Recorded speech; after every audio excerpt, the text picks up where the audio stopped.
They were the knights of medieval Japan, an elite warrior class that held the reins of power for more than 700 years. Masters of the sword and bow, and driven by an unforgiving code of ethics, they proved ferocious in combat. They beat back foreign invaders and fought each other for land, status, honor, and power. Their legacy of martial artistry and self-discipline persists even today. They were the samurai.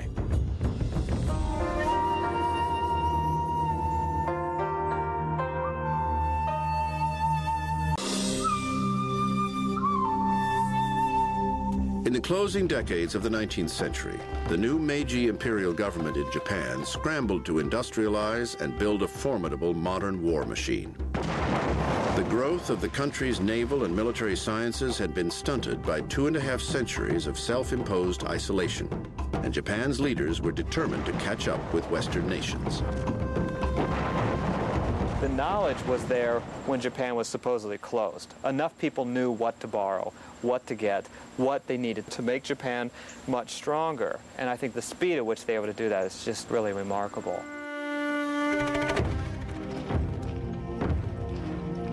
By the early 20th century, Japan was a force to be reckoned with.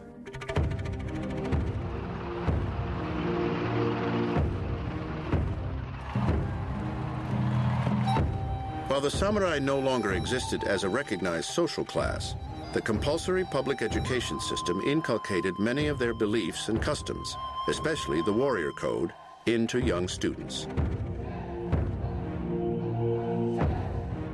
The schools also resurrected the notions of the emperor's divinity and the superiority of the Japanese race. These ideas eventually helped fuel Japan's naked aggression during World War II, a conflict in which the legacy of the samurai blatantly reared its head. The Japanese Imperial Army seized on the samurai, not surprisingly, as a major symbol for forging a kind of code or a culture for its officers and men. However, such exploitation of the warrior code flew in the face of its original intent.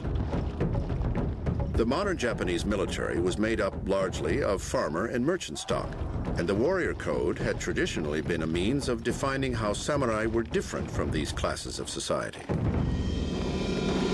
The Imperial Army turned that around and said, no, these are warrior values. That means they're Japanese values, and we're all samurai at heart. During the fighting in the Pacific, the warrior code's emphasis on self-sacrifice revealed itself in the Japanese soldiers' seeming lack of regard for their own lives. Believing it was better to die than to surrender, Imperial Army soldiers in several extended battles, including Guadalcanal and Iwo Jima, engaged in suicidal charges when it became obvious that a fight was lost. Other symbols of samurai influence also emerged. For instance, the wearing of traditional swords by Japanese officers in combat became customary. You even have pilots carrying samurai swords with them in the cockpits of their planes. And then there were the kamikaze, pilots who embarked on suicide missions, crashing their planes into Allied ships at sea. By taking the name kamikaze, the divine wind that destroyed the attacking Mongol armada in the 13th century, the modern-day pilots linked themselves to a glorious past. There was definitely a consciousness which one can perceive from the poetry they wrote as their farewell poems and other things, that they were, for better or for worse, managing to recreate or reconnect themselves with something from their past which they felt was real.